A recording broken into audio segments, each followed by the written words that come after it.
Ding. Hey, everybody. Boy, that's a jaunty little number there, isn't it? Hey, everybody. Hi. Hey, guys. Wait, last minute. Yeah, you quiet guest. You're not on yet. I had a little last minute. I'm kidding. I had a last minute little. There's always some technical thing. There's always something going on. Let me know. I think we're finally up and running here. We look a little behind on Facebook. Yeah, well, whatever. It's all good. You'll see the shit eventually. Hi, everybody. Welcome to the premiere of, it's right there, Gary Has Friends. I, of course, am the aforementioned Gary. And despite what you've heard on the internet, I got some friends. Not too fucking many, you know what I mean? I don't have an obnoxious amount, you know. Like, I don't collect them like some people do on Facebook, like, I don't know, baseball cards or candy fish. Do people collect candy fish? I don't know why that popped in my head. So yes, welcome to the premiere of Gary Has Friends, the brand new video podcast on the Backroom Network, that great, wonderful network that brought you such hit shows like Adventures in Middle-Aged Momming, The Backroom Show, and of course, everybody's favorite, hey, what's in this? I may have made that last one up. Anyway, all right, so that's that. Already checking in. Let's turn the chat on. By the way, everybody, yes, you can chat. You can join. There you go. There you go. Lady Poopington. Denise checking in from Facebook. Hey, there's Patty on YouTube. Hey, kids. There you go. There's Tracy. Yeah, let me know how this is going on Facebook. It was being a little goofy on Facebook. But I think we're up and running here. So everybody, again, you can join the chat as you can see people are doing here. Come say hi. That's it. There's always something. You know, let me tell you something very quickly about live video podcasting and live. Up to the very last fucking second, there's always something. You know, you plug everything in, you run it on, you rehearse, and you go, something goes, fuck you. You know what I mean? So that's that. All right, let's quit dilly-dallying and let's bring in the aforementioned friend from Gary Has Friends. Oh, ladies and gentlemen. Oh, did you pick the right night to not go out on the Friday night to sit home and, you know, this is probably a Blue Bloods rerun on anyway. You're taping it. You've seen it a million times anyway. Yeah, we get it. Some crime happens and Tom Selleck says something cool at the dinner table. We get it. So let me bring in, there's a guy. Oh, this is a guy.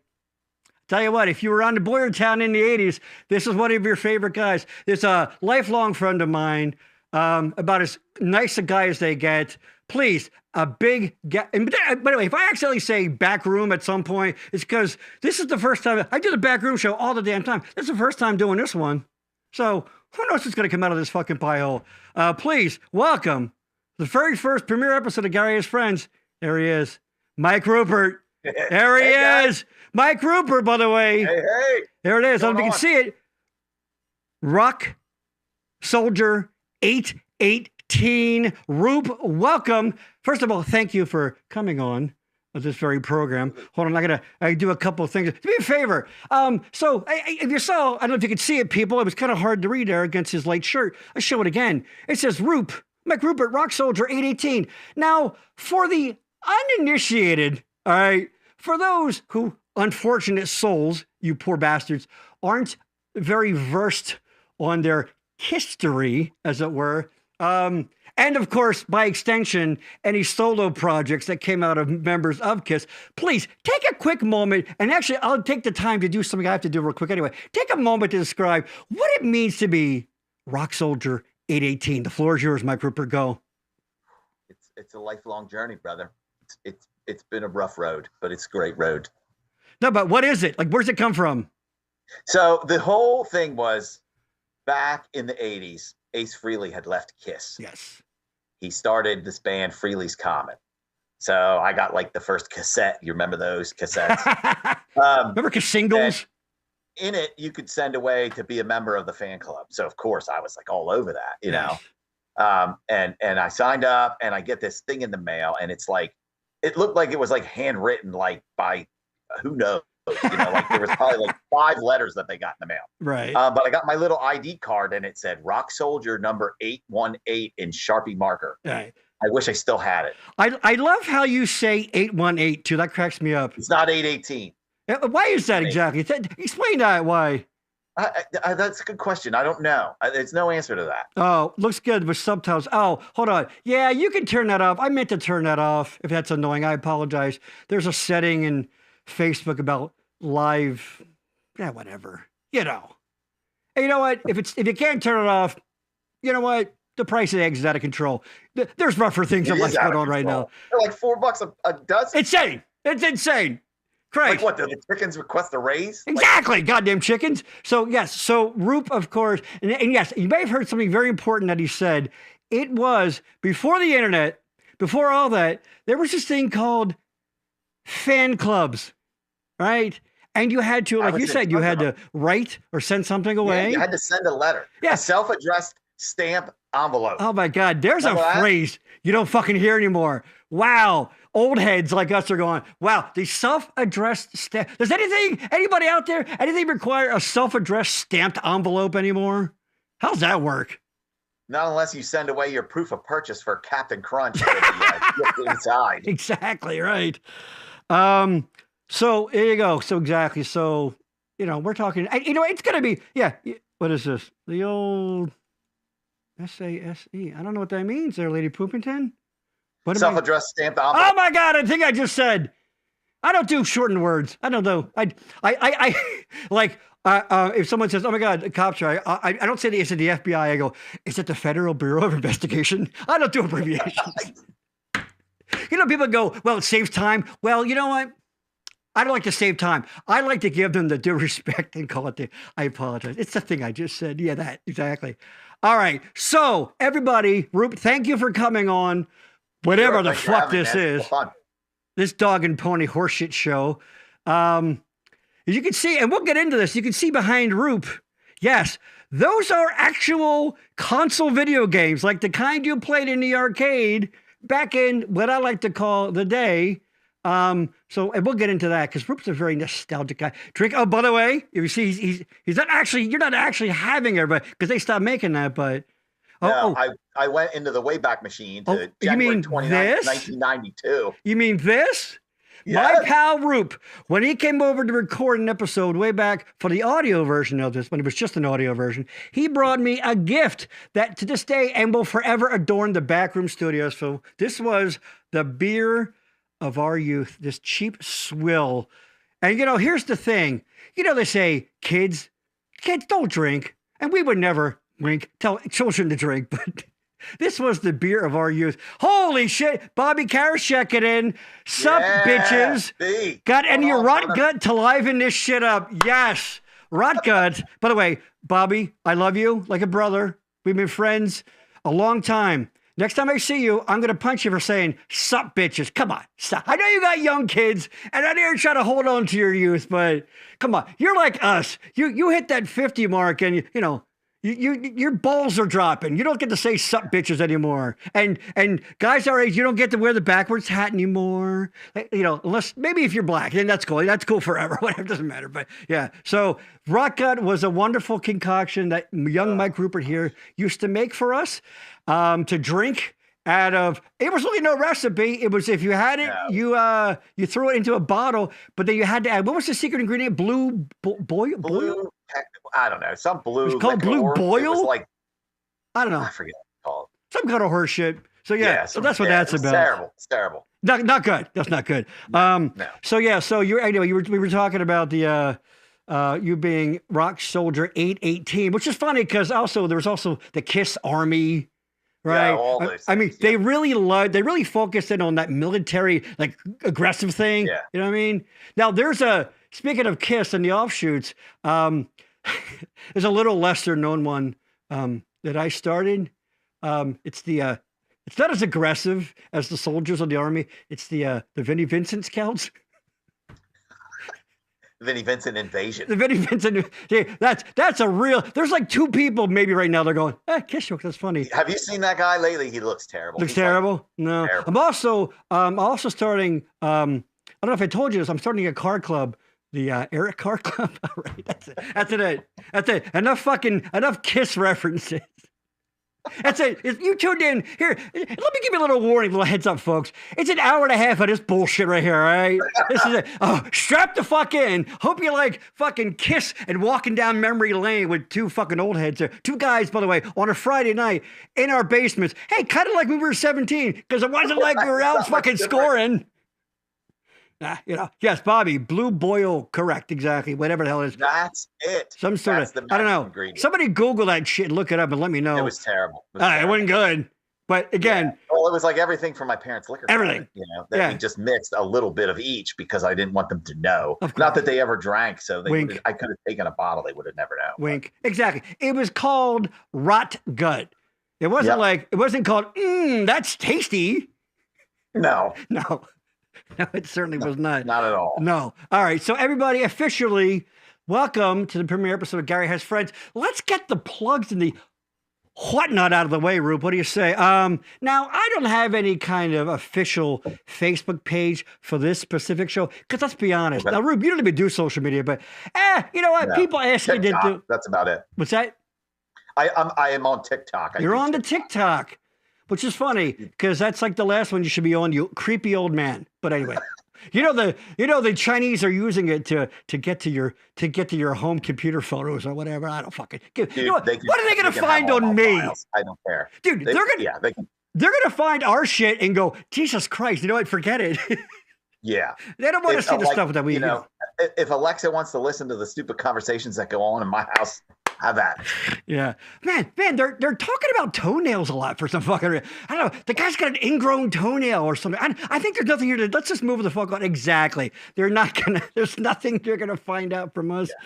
Yeah. All right. No. So anyway, so the point is, so if you're watching on YouTube, chances are lucky, good for you. You found it. So go and subscribe to the Backroom channel, the Backroom Network channel. Okay, listen. I'm gonna show it one more time because some of you, I love you.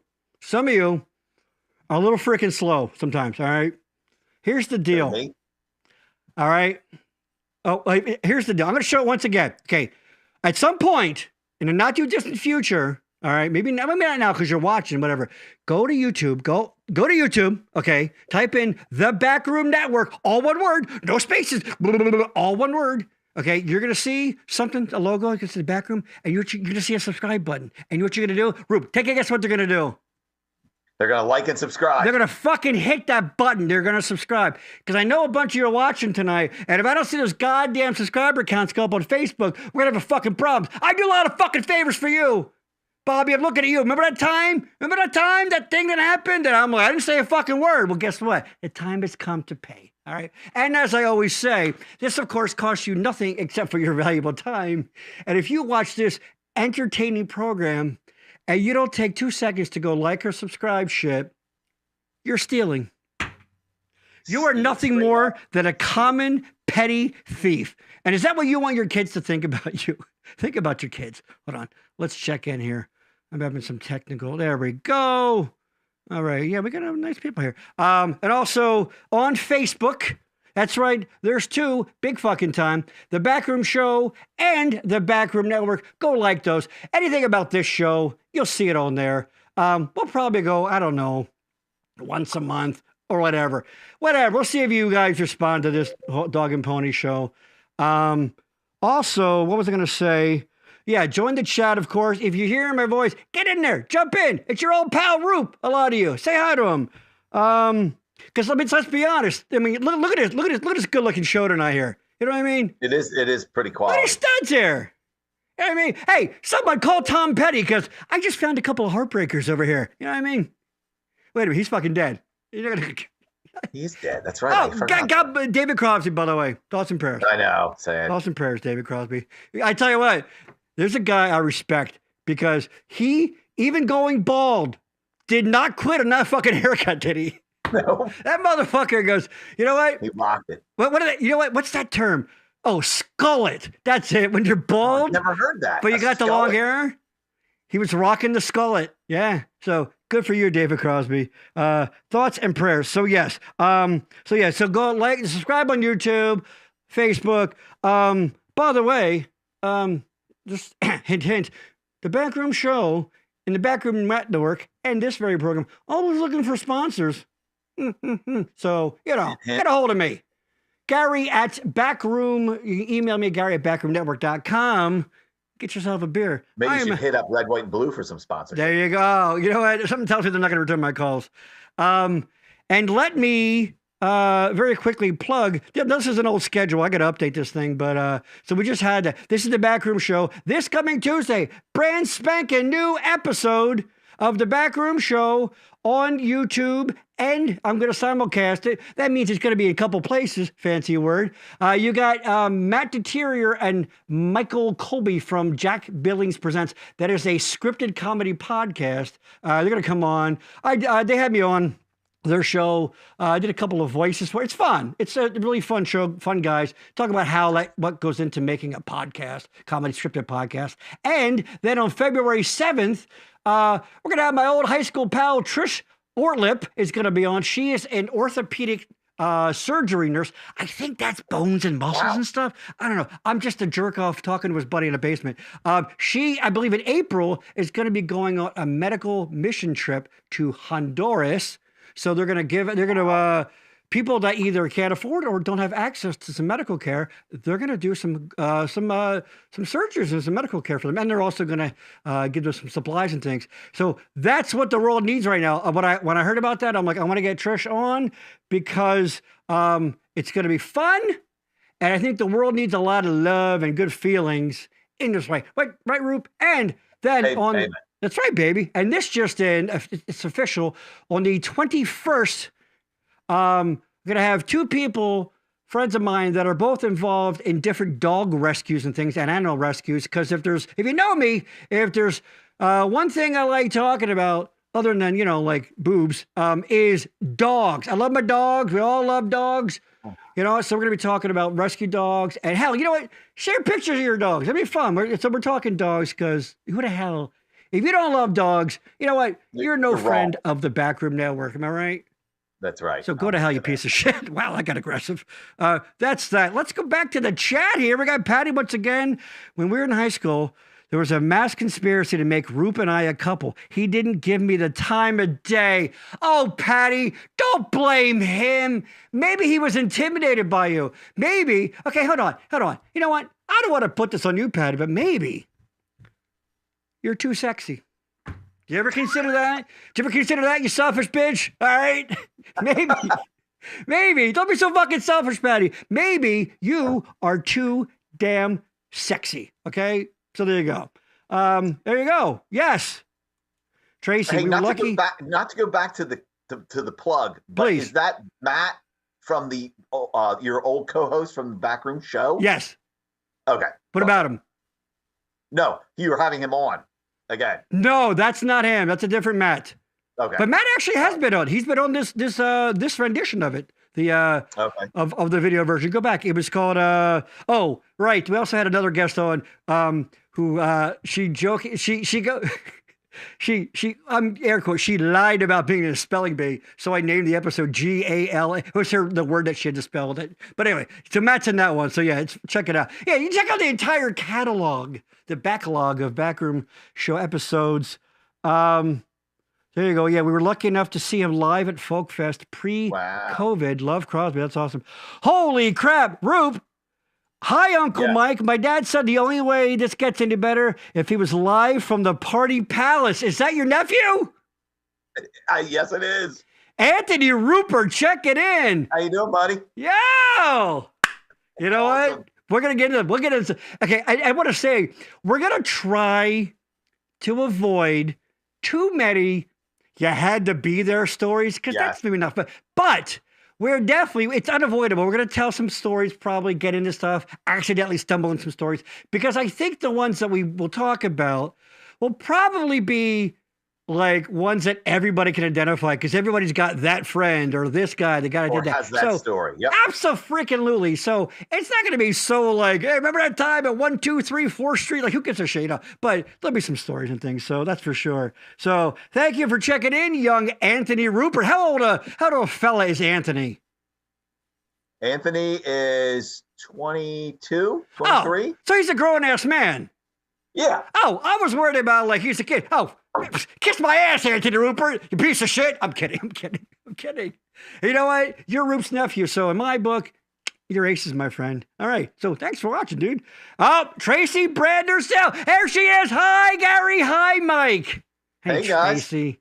Remember Tracy? The lovely Tracy. Who, by the way, I've seen pictures of you, of course, on Facebook. Damn, woman, what you drinking? When I get all like a bit of black shirt, damn, girl, what you drinking? Because whatever you're doing, it's working. So keep a good. Thanks for. I've seen you for a while on the chat in the backroom show, so it's good to see you. Is Barb here? Are you here, Barb, somewhere? Pretty sure that wasn't the case. Patty said, I disagree. Too sexy. I will stand by that. Because, you know, let's be honest. Young guys, you're intimidated by girls. Yeah, there's no such thing. Rube, back me up on this, right? There's no such thing as a smooth guy, a teenage boy. It's all like... Especially in high school. Like, can you be any more awkward, really? Be any more awkward. Like, I was, out to lunch. Yeah, also, you'll notice, Rube and I, something else we have in common is we love old-timey phrases, like out to lunch. Whatever, yes. Or let your freak flag fly. Exactly, yes. Wendy, how you go? Wendy checking in. Hi, everyone. Hi, Wendy. How are you? Hello. I love Wendy. Wendy's the best. I haven't heard from you in a while. Wendy, where you been? Come on. I think the last time I think you and I physically were in the same room together was at Dave Landis's little, his reception thing that he had. Remember that? Hey! So, thanks for being here tonight. All right. We got a nice crowd in here tonight. Everybody drinking? Bro, what do you have? You got a beer? You got some beer inside of your can? I do, but now I'm about to crack another one. You got to crack another one? I am having, oh yeah. I'm having some of that delicious water in my totally secure in my sexuality pink little cup thing there. Bug. There it is. What do you got? A little Miller High. Are you drinking High Life? You know it, brother. Let me see it. Show it. In my cool cat mug. Look at that fucking mug. I'm a cool cat. Show me the can. Show me the High Life can. Look at that. Look at that. Dude, tell me, people of a certain age, when you see that logo and you see a can like that, tell me you don't think of your fucking, like going, like seeing your dad or like grandpop at a fucking, at a cookout or some shit, right? That takes me back. Ooh, that takes me back. Oh, Lordy, Rube, that takes me back. Yes, and Rube's on his Wi-Fi, so if it freezes, it's all good. Sorry, what's that, buddy? Go ahead. I said I drink this stuff because it tastes like high school.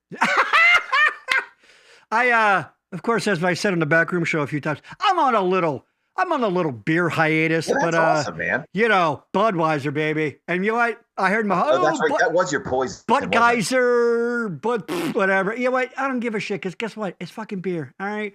We don't do. Listen, we're a couple of men of a certain age from Boyertown, Pennsylvania. We don't do fancy limited edition IPA. And let's be clear. I'll do respect to him. I don't know if you like them, but IPAs, no thanks. Why don't you just eat a handful of fucking hops? Jesus Christ. They're terrible, right? I love you, but I got to disagree with you. Ah! So here's my thing, right? You like a hoppy beer?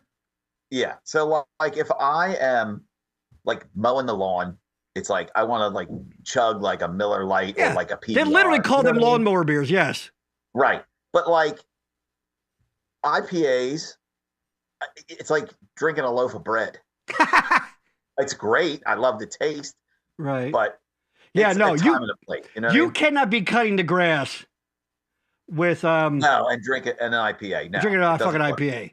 No. Yeah, my wife and I, we love them. We try different ones all the time. But like that's it. Like I don't like stouts. I don't like, Right. Yeah, I like pilsners and IPAs. That's it. You got the thrills for the pills? Yeah. Yeah. Let me check this out. I'm just trying to see. This string key is being used by okay, yeah, that's fine. Like to pretty much any dark beers, no thanks. Not for you? No, I don't like them. Yeah, my wife likes the hey, my God, see, Claude, you did so. So here you go. Sorry, I'm doing 50 things here. Tracy, talking to Tracy. Yeah. Oh, I brought this up on the backroom show before. There it is. It's a perfect example. You fucking Tracy's, all right, with the Y, with the I, with the EI, all that shit, EY. Work that shit out, okay? Work that shit the fuck out. Because I'm tired. And Terry's. You Terry, 1R, 2R. Gary, there's the 2R Garys, but we laugh at those guys. You know what I mean? Come on. They're a bunch of jerks. I've never seen that. Really? Absolutely. Oh, yeah. Yeah. It's very rare. But so, and Tracy, back to Tracy. You spell it with 2 P's, damn it, not yeah, one. Exactly. So, yes. So you, Tracy, anybody that's got multiple spellings of your name, you need to have a convention somewhere in the middle of the country. I don't fucking know. Sioux City, Iowa. Easier for me to say. And work that shit out. I'll vote on it and settle on a common spelling because I'm tired of getting it wrong. Every time I write something, I gotta go check, see if she's a Y or an EY. Right or wrong? Yeah. I don't need that kind of stress in my life, right? Exactly. Yes. And now we're this. So yes, Wendy said she's been hibernating. Yeah, it's that time of year. Clyde, IPA sucks. See, you did make it, Mister. And love Pilsners. Yeah, IPA. I'm not sure. Hey! My sister checking in. I'm not sure I want to know all of Gary's teenage stories. Oh, please. You have plenty of your own. Here. Let me summarize it for you, okay? Jerking off, drinking beer, and smoking some pot. Oh, my God. What? Exactly. In other words, I had a typical 80s fucking, I was there for a lot of them, but not the intimate moments by yourself. Yeah. Tell yourself whatever you need to say now, right, buddy? So... so I wanted to say real quick, though, once again, this is the premiere episode, everybody. And again, once again, I have your attention because I see more people are on. Please go to the goddamn back, go to YouTube at some point. And let's be honest, if you're hanging out with us on a Friday night, you ain't got too much going on. So go there. Like and subscribe. Exactly. All right. Hey, if you're drinking at home, smart. You can't get it. I don't think anybody's ever been arrested for driving their house while drunk. You know what I mean? I'm not going to get a DUI walking upstairs. There you go. I mean, you might crack your fucking head, but exactly. So yeah, go and subscribe. Please don't make me beg. Don't make me beg. This is how we validate our existence and our self-worth in this day and age is by likes, comments, shares, and whatnot. So this show, though, like I said, I'm not going to have a Facebook page or whatever. This is kind of like, okay, the Backroom Show is like my wife, okay? And this, Gary Has Friends, is the side piece. You know what I mean? Like Roop, for example. Roop, you have a side piece, right? You've had a side piece for years, right? I do. I'm just kidding. It hasn't been on that long since you had one. What happened? So, yes. I had... But what a stupid, arrogant macho. I got my side piece. The fuck? But what's happening to my neck? Oh, I noticed this. I shaved today, right? Because I wanted to look my best for the show. And honestly, this is what you get. And I found myself noticing, and Rube, we're the same age. In fact, you have a birthday coming up. I'm noticing I'm getting, you get those stray hairs up every now and then. There's your main scruff, but then there's my strays are getting up higher and higher. Like you're turning into an ape. I'm gonna have fucking hair coming out of my eyeballs soon. And then it's like coming out of your ears. Yes. So all my strays, those every you just shave them, but they're getting higher and higher. I know what you mean. What the fuck is it? I'm shaving like from here down. Yes, I'm gonna look like JoJo the dog face. I'm gonna join the circus soon. So, and we're also at that age. I was thinking about this the other day. You know how and I don't want to do it too much. We're old jokes, but let's be honest. We are old, but we're getting there. I've noticed this. Anything that there's two of, like shoulders, your elbows, your knees, you're all human beings. You get what I'm trying to say here.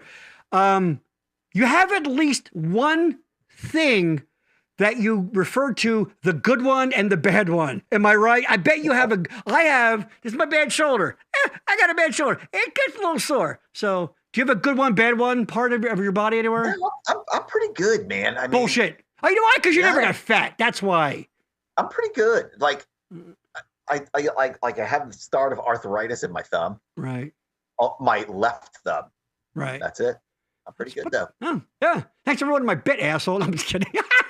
Yeah, no, believe me, trust me, soon you will have a good or bad fucking body part here. I'll check tell you in. What, dude, I cannot see anything.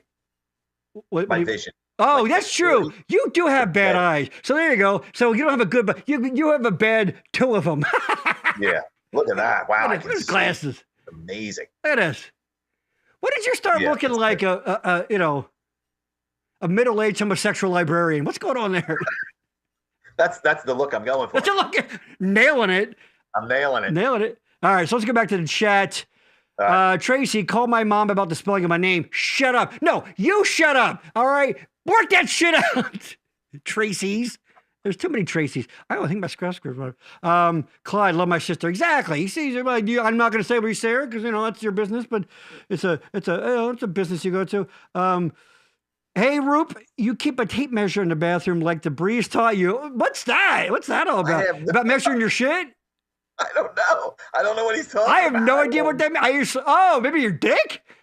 Bobby, elaborate, dude. Do tell Bobby. I don't know. I'm not sure what that means either. Yeah, in line at BK after soccer. Oh, that's good. You're in line after soccer. Clyde is an older gentleman, and he's driving, watching the show on his phone, ordering BK. Let's be honest. When you hit a certain age, I want to try the. Go ahead. I want to try the Impossible Whopper. Have you had it? I had it. It's not bad. It's pretty. But they loaded up. Does it taste like a burger? It works on Burger King because they added that flame broil flavor. Like if it was just not that, I'm not sure. But I had it. So they just covered in the grease off from the grill. So yeah, it's not bad. I'm gonna tell you honestly. I shit on vegetarian stuff as much as I can because my wife is pretty much a lifelong vegetarian. So I have to, bust her ovaries. But I gotta tell you, it's not fucking bad. So I mean, I don't want to be the trigger man, but give me all the meat. Yeah. Oh no, I'm with you on that. Yeah. Yeah, exactly. Like, it hurts the environment. Yeah, well, so does a lot of stuff. What are you gonna do? Tastes good. Hey, tastes like the end of the day. So Clyde driving around, watching his phone, ordering because let's be honest, Clyde, you're over 70 and you hit over 70. You're not so concerned. You know what I mean? You're in God's waiting room. You know what I mean? Anything you want, dude. Anything you want. Because and that, and that's too, let's be honest. You know what? Are there more behind than there are ahead? Probably. Unless we plan on living to be 120 or whatever. But you know what? So here you go, Clyde. Drive around, fucking drink a beer, eat a fucking Whopper, do whatever you got to do. There you go. Liked the clown on my profile pic. Hey, there's Courtney. Happy Friday. Hi, everyone. Of course, my lovely former growing up neighbor, the perpetually single Courtney Gift Cadden, which I don't understand. And I'm not, she'll tell you. I gotta understand it. Courtney's fun. She's gorgeous. She's funny. She's interesting. I don't know. But the problem is, Courtney, I said on New Year's Eve, you have these things called standards. So, And let's be honest, you are also of a certain age. And like I also said on that episode, the buffet's a little slimmer, at a certain age. People have eaten most of the items off the, there's not too much ziti left on the buffet. You know what I mean? So. Did she live next to you? She lived across the street, directly across the street. Basically on that same side of the Rathskeller. Yes. Okay, she would live on the other end, the end of the of that row. There you go. Hey girl. Hey Wen. Can I have a little chat here? The shit record. There you go. That's what Bobby's talking about. The shit record. I do not recall this. I don't remember that. There you go. Barb Wyman. Kind of in checking in. It's Barb Wyman. Hi, all. Oh, my goodness. Look at Mike all grown up. I mean, look at that gorgeous head of hair on him, right? It's gorgeous head of hair. I told you before, you better thank your dearly departed mother for that head of hair because the breeze was, let's just say, he had the solar panel. Actually, he kind of was rocking to David Crosby a little bit at times, wasn't he? He was a little bit. Actually, the skullet. He was big into the comb over. Okay, yeah. Yeah, he should have get himself a Burt Reynolds wig or something like that, right? Oh, that would be awesome. Roop was my first neighbor when I moved here from Florida. Barb, I didn't know your origin story. Yep. I didn't know that as a child you came all the way from Florida. And now, let's be honest, we're getting a little older. I don't think I knew that either. Yeah, we're getting a little older, so you'll be heading back there in at least 10, 15. What happened? Yeah. We're getting old. All right, so everybody, keep coming, joining the chat. I don't know why I can't pull this up on Facebook, but obviously people are seeing it on Facebook. Let me get it one more time over here. Let me get rid of that. Things are being a little, that went away. Everybody, let me know. I mean, I guess that's what people, some of the chats are coming from Facebook. All right, that's fine. So Roop, Yes. We mentioned music. Oh, I got to pull out the yearbook. Well, there you Oh go. boy. Is the yearbook okay? Please tell me you call your tits the yearbook. No, not too much. No, referring to your tits as the yearbook. No. 11th The grade, 12th yearbook. grade. I don't know. Those It's good that old kind of show, yearbooks. people. It's Friday night. What the fuck do you think this is going to be? You're right. We're sitting in our basements. We're sitting in our basement, yelling into the void. I yell a lot. I'm loud. Maybe people can turn their volume down. So there you go. Now, we talked about music. As long as I've known you, Rube, music has been very important to you in your life. It's a kind of a constant in your life. But so let me start by asking this. Truthfully, do you really love it loud? Your thoughts go. I do love it loud. Yeah. Dude, I listen to music constantly. Like, I have, like, to me, music is like, it's like songs are like pictures, man. Like, you go back and listen to a song that you listened to in high school, and it like takes you back. Instantly. You know what I mean? Yeah, that's a really good point. You're right there. So I recently got into like, so for my 50th birthday, my wife got me an awesome pair of headphones, like old school, like, with like the wired, two hardwired. the two pieces of metal going over. Yes, they're amazing. And Yeah. I like sit in the basement and I like put records on. Yes, records, like vinyl records.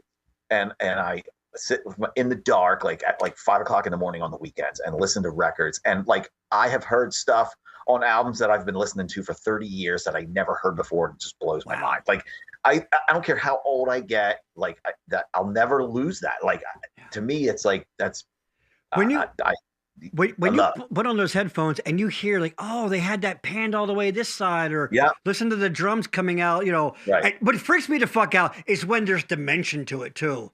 Like it's one thing to have left or right. How the hell did I have? Like it sounds like it's wizardry, Rube. Yeah, wizardry. It is wizardry. And you listen to like old, like, and I listen to like, growing up, I was like total metalhead. Right. But now I listen to like everything, man. It doesn't matter what it is. But like if you go back and listen to old Beatles records, like the early Beatles records, like everything was panned left and right. Yeah. Like they had the guitars and the bass on the left and the vocals and the drums on the right, like or whatever, But it was like this is how they did it, But when you go back and listen to that stuff, you can hear John Bonham's bass drum pedal squeaking on old Led Zeppelin albums. Like you can hear that's awesome. Wow. Yeah. Like are you a vinyl snob? No. I love vinyl. Don't get me wrong, but I'm not an audiophile. Like, yeah. You just can't get this on a CD or digital file. Yeah. Digital relax, music has Kevin. come a long way. It's better than it used to be. But like, sorry, I love vinyl. I love it because to me, music is like, it's like tactile. Like I love like when I was a kid, I'd sit in my bedroom and I'd put the record on and I'd pour over the album jacket. You know what I mean? Yeah. I still do that now. I can clearly to this day see my parents in their record collection, the album art. They had the American Graffiti soundtrack. Remember that with the waitress on the cover, dude, and all the pictures and shit. It was mesmerizing. Like, and you're right. You just don't get that. It was a bonus thing. You got the music, and then you got this beautiful, sometimes this beautiful piece of artwork and photographs and things, right? And lyrics that weren't always right, and things defined on the album cover. Like that's, I don't want to sound like the old guy in the room, but I am. But it's like that's gone from music today. Like the record industry's dead. Yeah, that my kids don't buy music. Like when I was a kid getting allowance, like it was like, oh, I want to get this album, so I'll save my allowance. Like they just ask Alexa to play it now. You know what I mean? It's. You know what? I'm not gonna lie to you. I clearly obviously embrace technology, and I do love the fact I can just go, let me hear whatever song. Oh, I know it's great. But what was your first thing? I think the first thing that I actually bought with my money was like 10 or 11, whatever. Remember the record store. This is just a little local for people, but at Zern's there was a record store. Yes, I remember that. Zern's was an open air. Well, not actually part of it, but it was a farmer's market essentially. Yeah, and they had all kinds of stands and things. Yeah. And there was a record shop, and I bought a 45 of the Greatest American Hero theme song. That was the first thing I ever, my mind, was that like was it 11? Let's put the X in sex. Exactly. You know what's funny? I've got that in my fucking notes about to talk about that because. But anyway, I'm sorry. You were No, saying. I was just gonna say very quickly because that's talk about. It may be one of the worst songs ever. So we'll get into like maybe in the chat like shitty, horrible songs from bands that you actually like, but that kind of thing. But yeah. So do you remember the first thing you bought? I don't honestly. Do you remember something early? Maybe if not the thing. I remember the Breeze my dad got me Kiss Alive 2 on cassette, and it was 2 black cassettes. Right. And I actually still have that. Really? Yeah, I still have it. Doesn't play. It's warped beyond belief. Because you played the shit out of it, right? Right. Yeah. But the first concert I ever went to was and Tony, if you're still listening, your dad, my brother, took me to see Van Halen when I was 14, and it was like blew my mind, man. It blew my mind. I was like, oh my gosh, this is amazing. Exactly. Hold on, Tracy. Let's go to the chat. I seriously feel like I have dementia. Spelled wrong, by the way. It's not dime. God, we have the dumbest view. I'm kidding. I love you. The yearbook is the yearbook. Fine. Whatever. All right. 100%. Courtney, same. Music is everything. There you go. Especially when the world is quiet. Yeah, there you go. There you go. Exactly. So the best times to listen to that, the noise of music is when it's quiet. There you go. I'm telling you, 5 a.m. in the basement when it's dark, no one's up. Awesome. Yeah. Every weekend I do that. It's awesome. Can we demystify the VW bug from your album cover all those years ago, Mike? Wait, what? Are you talking about like one of his bands? Did they put some music out? Like CritCon or somebody? One of your bands? I don't know. Barb, clarify that, please. Believe it or not, I'm walking on air. Exactly. I was like, what is that, 11 when that shit came out? I'm like, oh, that's catchy. And then I happen to be, I'm like, oh, it's the song from the TV show. And it was a 45. Oh, God. Your nephew was probably, I don't know, about a 40, 45. Yeah. The first 45 I ever bought. Records are. Yeah. Patty, first 45 I ever bought was Alice Cooper, Schools Out. Right. I got it at Ames. Amazing Ames, which apparently, according to our pal, Matt Reed, where you at, Reedy? Are you in? Yeah, where's he at? He mentioned about maybe popping in. Mentioned apparently they're coming back. They're going to be bringing some of those Ames stores back. So, yeah, There you go. So you were, as I mentioned, you were in bands pretty much all, right at end of high school for many years. Right. You played in rock cover bands. Yep. And you play bass. Yeah. So I have to ask you, how many fat chicks did you bang? Because as we know, I'm kidding. As we know, the bass player. What's that? It's all about that bass. All about that bass. Exactly. Bobby, so it's a Perfect Crime T-shirt. Wow, that's going back. Yeah. Well, quickly fire off some of those names. Of course, you had Critical Condition. Critical Condition, Perfect Crime. The band I played the most in was Paparazzi. That was like, it was like early 2000s. I was playing all the time. Which I didn't see them much because no, I was already played a lot. Yeah. Yeah.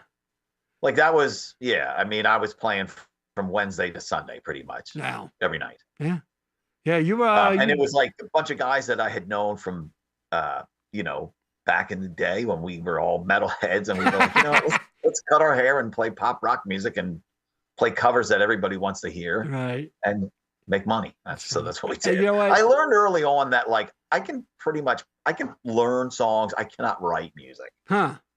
Like to me, that's a totally different skill set. You have a good ear. To learn to play an instrument is one thing, but to write music is a totally like I hear something and I'm like, damn, how did you write that? Yeah. But like I can play it, but I can't write it. I could see myself if I tried to write a song, I'd be like, tapping something out or a piano or something.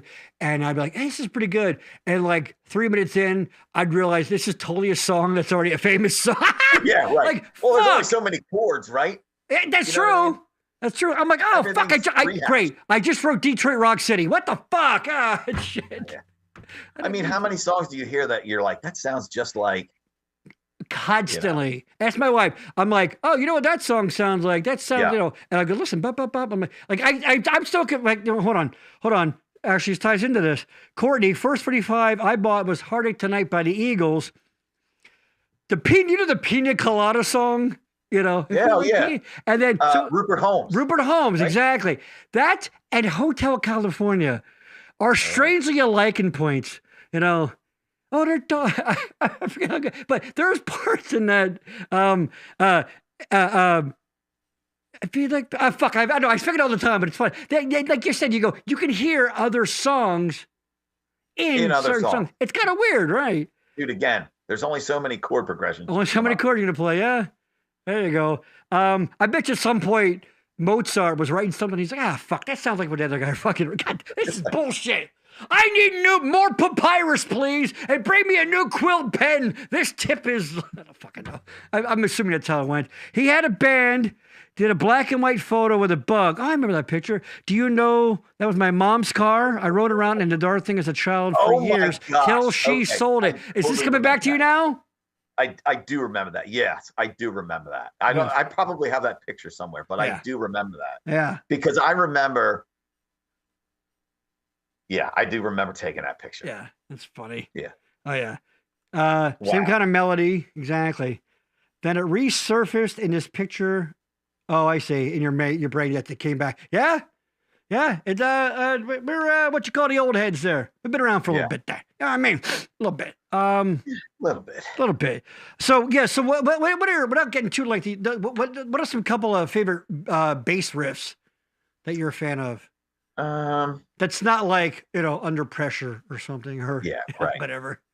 Like one of my all-time favorite bass lines is Kings and Queens by Aerosmith, like 70s era. It's off Draw the Line, right? 70s, like back when they were good. Before we talked about this. Sober Aerosmith, right? It's terrible. They're doing I'm sorry. I love shit. It. That's like probably my number one band, and I love all kinds of music. Yeah, that's like my number. Like from like once it like after Done with Mirrors, forget it. It's terrible. That Armageddon song, which is probably the highest rated song they ever had, was probably that stupid Armageddon song. Oh yeah. You know what? Let's be honest. Dude, you sounded just like it. You nailed it. Look, hold on. Is Steven Tyler in the fucking room? Yeah. Let's be honest though. You back up a truckload of fucking cash. All right. Oh, dude. We like to all think about artistic integrity. Let me tell you something. Welcome to the Kentucky Fried Chicken fucking Gary Has Friends show. I don't give a shit. I'm right there with you, brother. Let me tell you something. If they're paying it, I'm playing it. Exactly. Anybody out there who's watching this that's got a business, I won't tattoo it on my head, but I will name the damn show after your business. I don't give a shit. It doesn't matter. Like you said, if it pays, it plays. Yeah, whatever. Exactly. Whatever. Yeah. So what else? Another, and we were talking about shitty songs from the bands that you like for example, Kiss. And let's be honest, I'm not saying, Kiss was a fun band to listen to growing up. I'm not saying they're old timers kind of a thing. It's fun, but let's put the X and sex. Got it undercover, baby. Let me be your private eye. Rube, what the fuck does that even mean? It's nonsense. Like, I want to know, like, the producer, when they're in the studio, he's like, oh yeah, dude, this is gold. Like, come on. Like, I would have heard that. I'd been like, dude, you're fired. Come back with something else. That's terrible. I imagine the producer, and it's always some English guy named Nigel, right? He's sitting there in front of the board. All right. They're laying down a couple of tracks, and he's sitting back with his hands like this. And they're like, Nigel, you're so relaxed. What's going on? He's like, because this is a gold record. Boys, you've hit oil. Yeah. And you're right. It's wrong. It's terrible. So, and I think too, like with certain bands, when they get to that point in their career, it's like nobody wants to tell them no. So they're like, you know what? Whatever. That's true. It'll sell. Be honest. I don't go to a lot of concerts anymore, but when you go to a concert and you hear, all right, here's something off the new album, that's potty break, dude. That's code for potty break, right? Right. Yeah. Nobody wants to hear that. You know what? And don't do these long ass interpretations. Hey, motherfucker, I paid a lot of money to come see you. Be a jukebox. Right. Be a jukebox. I love playing, and but like like extended guitar solos and drum solos. It's like, yeah, you're talented. We get it. Move on. Dude. Play the next song. You know what I mean? You know what? I know there's some friends who may be watching that feel this way. The Dead. Don't get it. Don't get it. I will say, I was with you. I appreciate it now. There's a lot of stuff that I did not like when I was younger. But I kind of like the hits, but yeah, like I love, dude. Talking about bass lines, I'm guilty pleasure. I love like old disco music, dude. The bass lines are phenomenal, dude. And people guilty as charged, dude. 70s funk and disco, which are very much intertwined.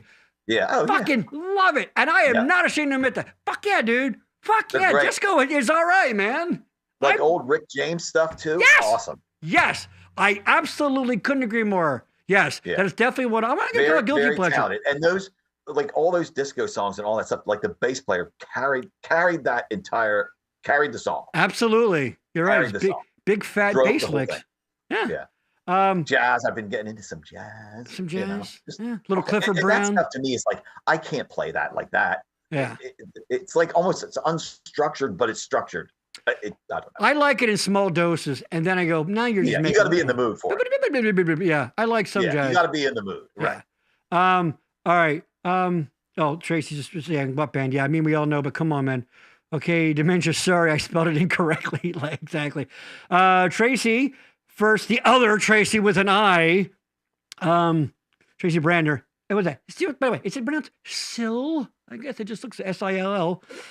Force 45 for me was Billy Joel's "Is Still Rock and Roll" to me at Kmart. Ooh, probably the Kmart. Was it the one in Saratoga? I bet you it was the one in Saratoga, right? Oh. Yeah. Tracy, my first 45 were MJ, Pretty Young Thing, PYT, Billy Joel, Uptown Girl, had to earn money, babysitting to buy them. Okay, I'm glad you brought up Uptown Girl because I'm a big Billy Joel fan. I do. I'm a basic white ass guy. I really like Billy Joel. That some of that 70s stuff, whatever. Uptown Girl is absolutely his X and Sex. And my wife's a big Bowie fan, and Little China Girl. Basically, a lot of people that were like good and big in the 60s into the 70s kind of stuff had some of their worst fucking, like the 80s came along and they're like, I don't know. I wrote this song 20 years ago and I never used it. Let's just put it out. Because there was some bad music from good musicians in the 80s. Yeah. Not everything can be a masterpiece. Mickey Mantle didn't hit a home run every fucking time, right? Exactly. Yeah. Right. But some of those songs made bank. That is true. You're right. Show me that money. Again. And exactly. Sign me up, man. Yeah. Who cares? There's Barbie! Barb Reitnauer. There she is. Buckmare. That's a badass name. Oh, let's get physical. Yeah. Wow, that's my first 45, Olivia, let's get physical. Thoughts and prayers. Olivia Newton-John. God, our childhood's dying. Oh, yeah, right. Bee Gees are my jam. Fave band ever. Dude, they were, go back, Barb, I'm sure you know this. They were like child performers. They're from Australia. And there's old footage of them on TV. And they were little kids. I will say, I always wondered some of the lyrics in Stand Alive, and I just looked it up. It's whether you're a brother or whether you're a mother, you'd stand alive. I'm not gonna lie to you. What the fuck does that mean? What the fuck does whether you're a brother or whether? Right? Who cares? What's that? I was never a lyrics guy anyway. I mean, if the music's good, I don't care what. Fair enough.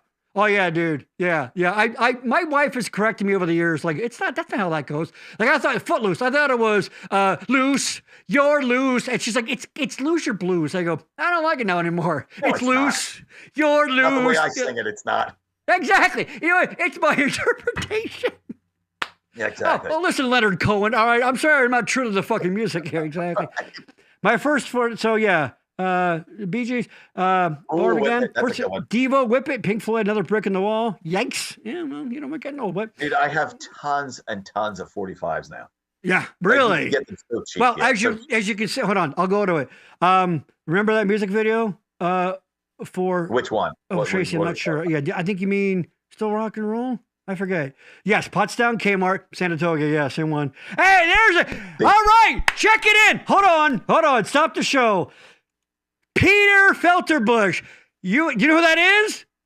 I know who that is. There's a certain Brigitte Nielsen-looking guy that we all know. That's right, you heard me. Only a sec to stop in, so Rube, put my quarter up on the asteroids. I got next game, and hook me with some rot gun. Peace out, brothers. Have a good show. Thank you, Peter Felderbush.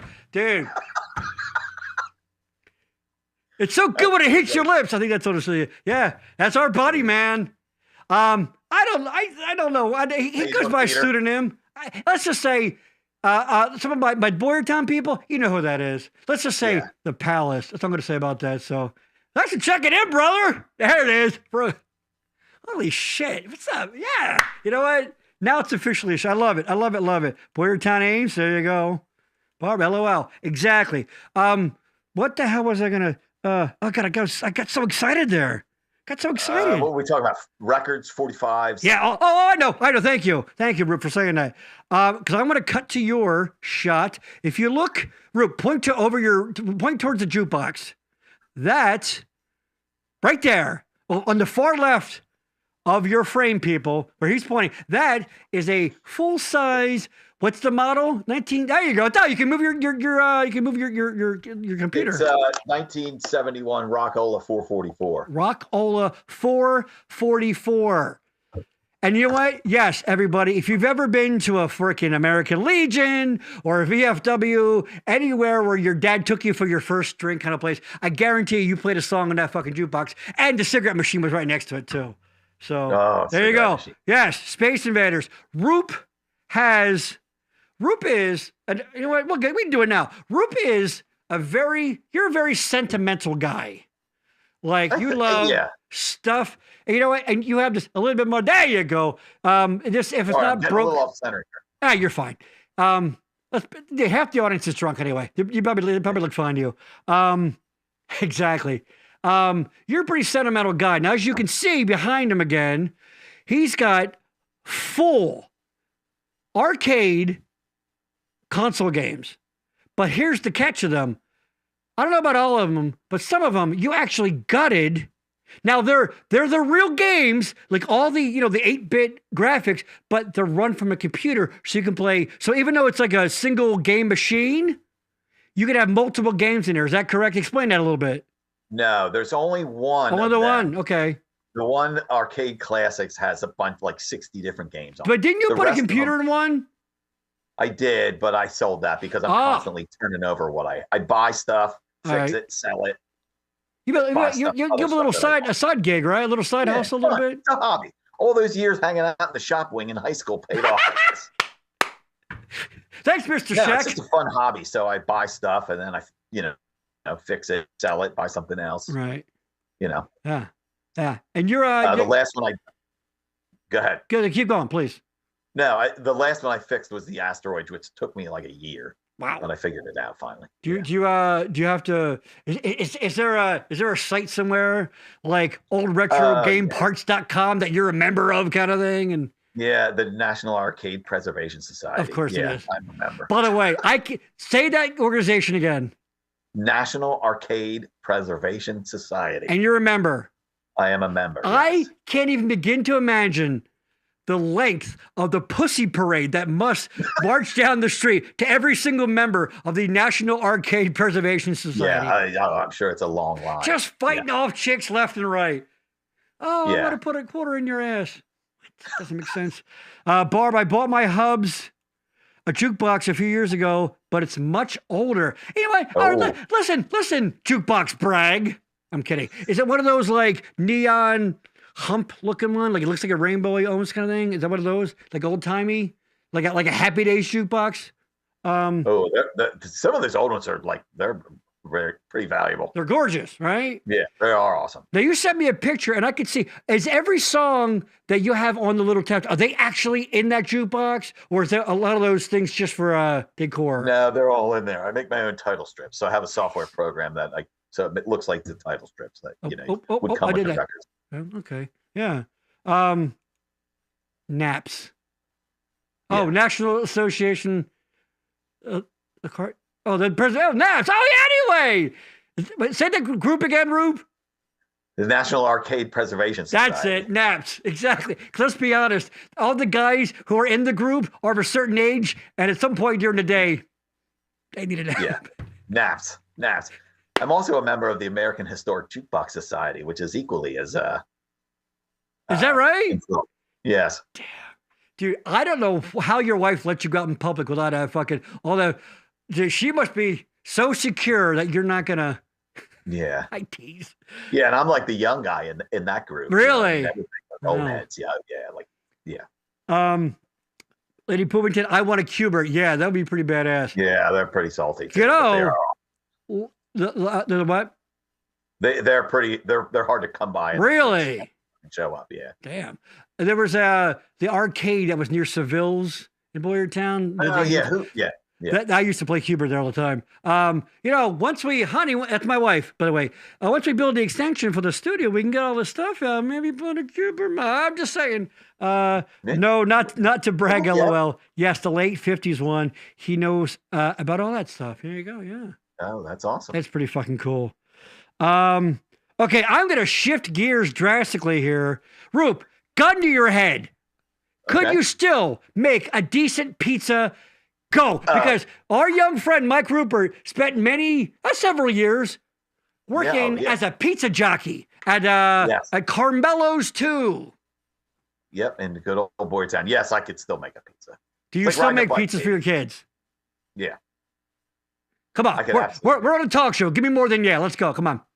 Okay. Yeah. I mean, there's nothing to it really. It's simple. Right. I mean, once you learn that, there's nothing to it, man. Now, our pal, your former coworker there, Tommy Sheridan, I think I invited him to this event. So, Tommy, where you at? I don't think he's here because he would have checked in by now. There's no way in hell he would see your beautiful face and not have checked in by now. But Tommy, if you happen to hear this and you're in, check in, say hi to Roop. Yes, a lot. It's funny because I remember when you were at the pizza shop. Yeah, Courtney, exactly. Now I want pizza.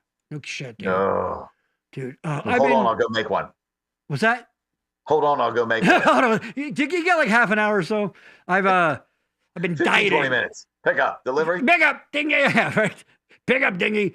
I've been eating better and fucking craving pizza though, dude. Oh, not drinking, eating better. You know what? Your old pal Gare is honing in on 40 pounds down, and I got a few to go. But I'm getting there. You know why?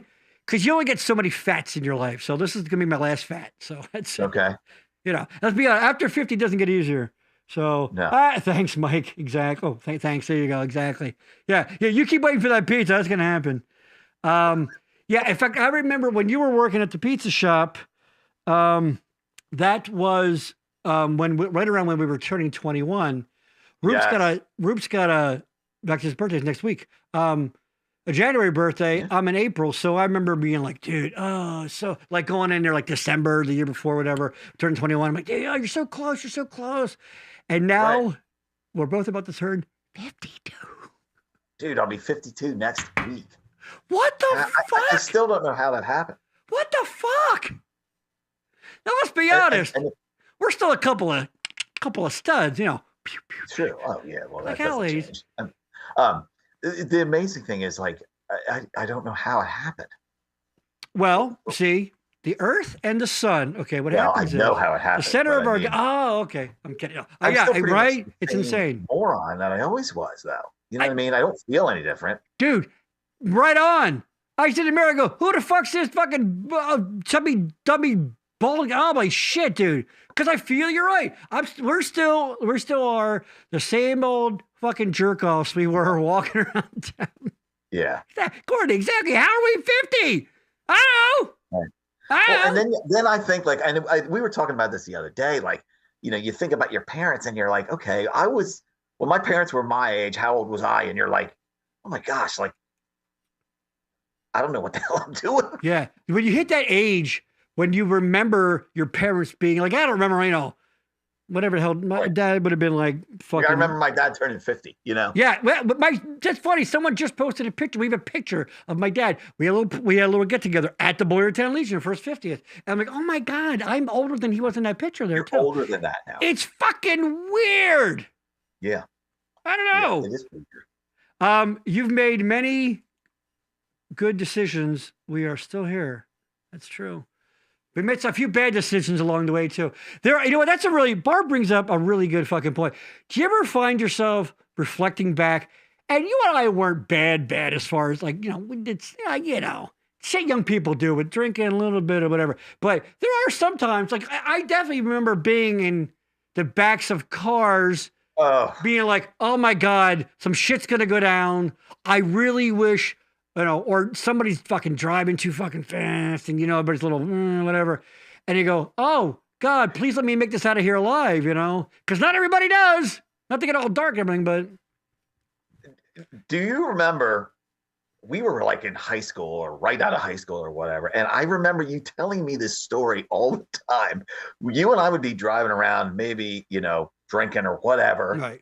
And you're like, Roop, I have this fear that I'm going to go look over and you're going to be like passed out, head down on the steering wheel. That's right. You used to say that to me all the time. I'm like, dude, I'm fine. Oh my God. Fucking eyes, all those little slits. Oh my God. I've got to run.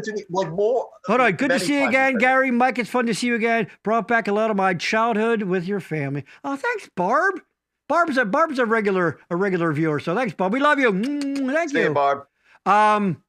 Yes. Oh my God. I have not thought of that in, 30 years. And it all came rushing back to me. You're right. Because I remember, because I would be spacing out, I'm out in the passenger seat, like, oh yeah, well, oh look, they're putting a new roof on the fucking McDonald's, whatever stupid shit you look at.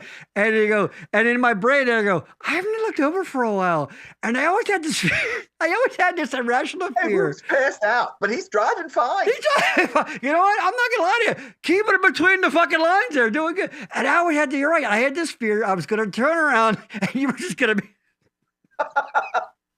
And you know what? It never happened. It never happened. Now, I will say that'll lead me into this.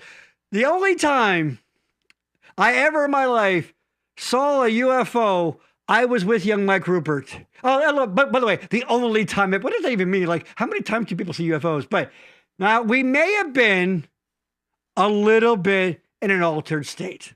That's all I'm going to say about that. But Rupp, back me up on that. There's that. I would say that's 100%. That we were in an altered state. 100%.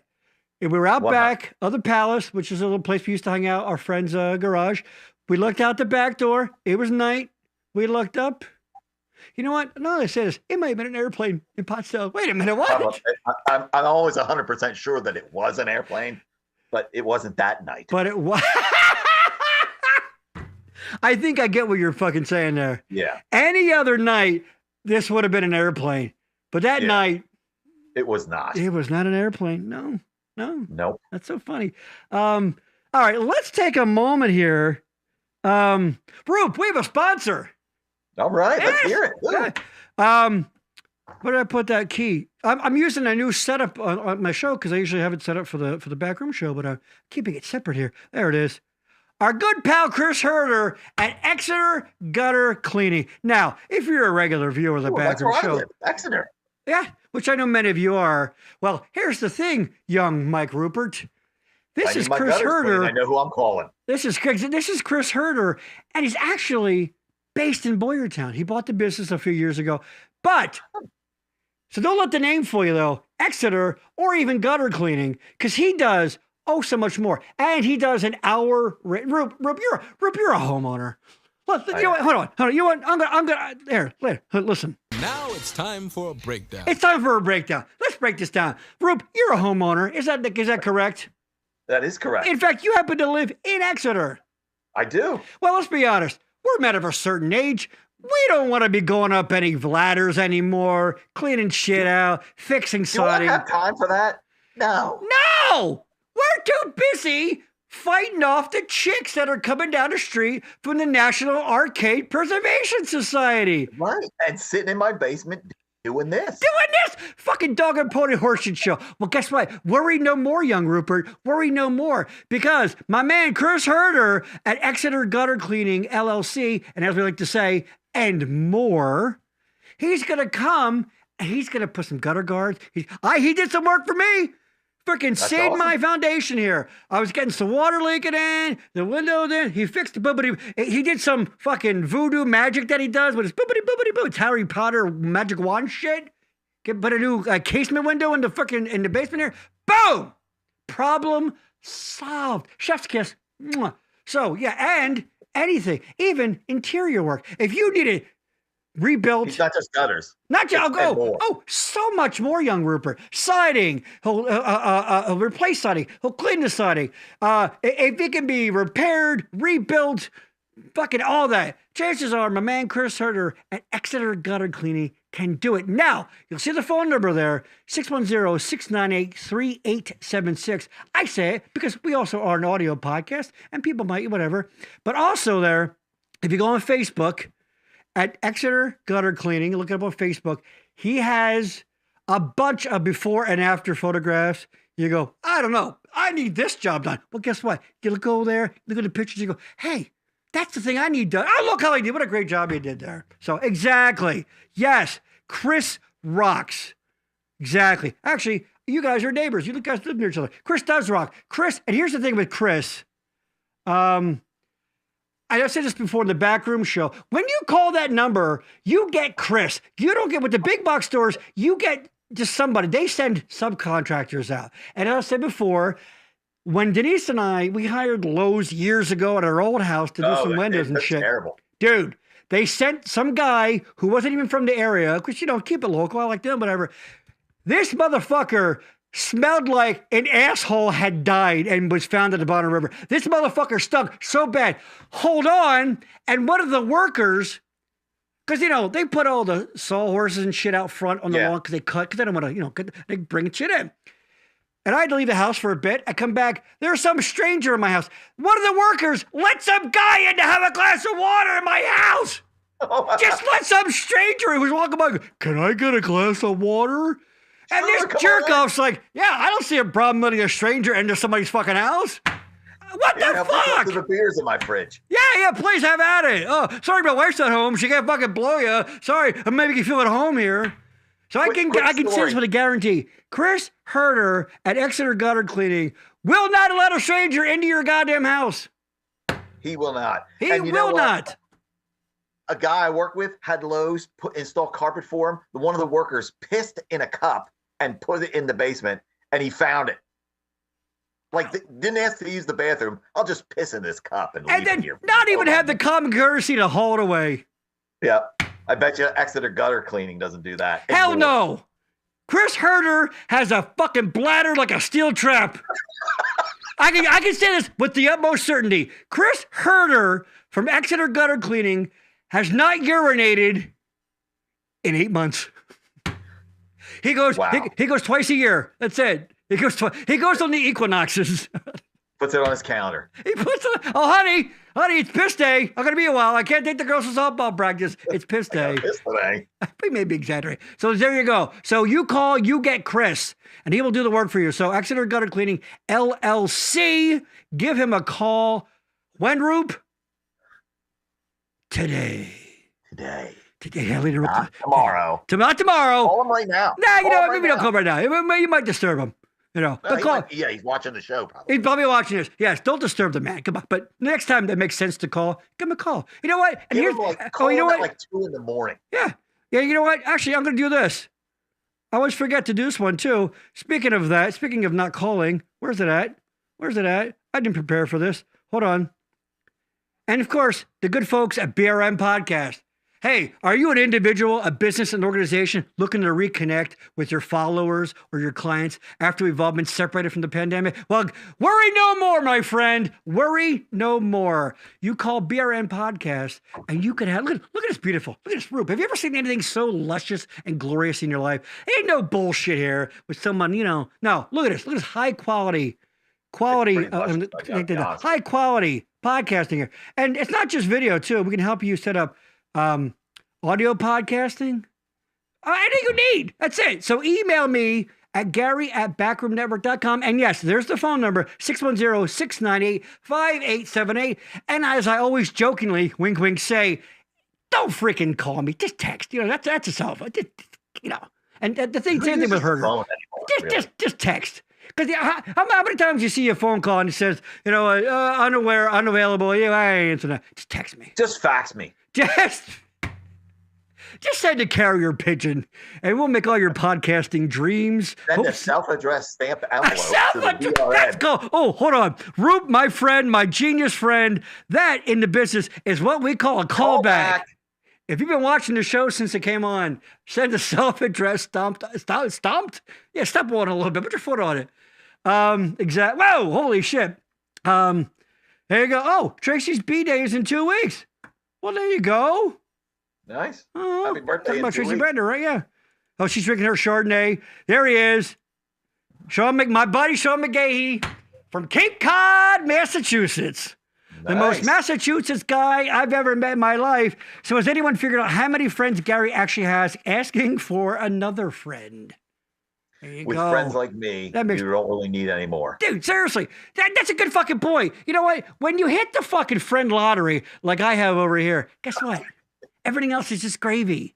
It really should be like Gary has an awesome friend and then he knows a bunch of other people. But that wouldn't fit on the screen. You could never read that. That's too long.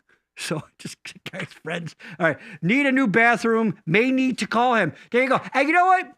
And I know you guys are just real friends anyway, but tell him the back room's saying that way he can be like, whoa, hey. This back room thing's got it going on. Boom. Holy, this is money well spent, my friend. Sean, let's master. Courtney. Is Tim Gift your dad? Oh, here you go. Damn, piss in a cup. Exactly. Yes, his coworker, they found a cup of piss. Yes. Yep. And he was so drunk he drank it. What happened? No. Can we figure out how many? Oh, well, you did that already. I have seen some things. People you do not know. Oh, are gross. Tracy. That's a good point. Tracy is owner operator of Such a Neat Freak.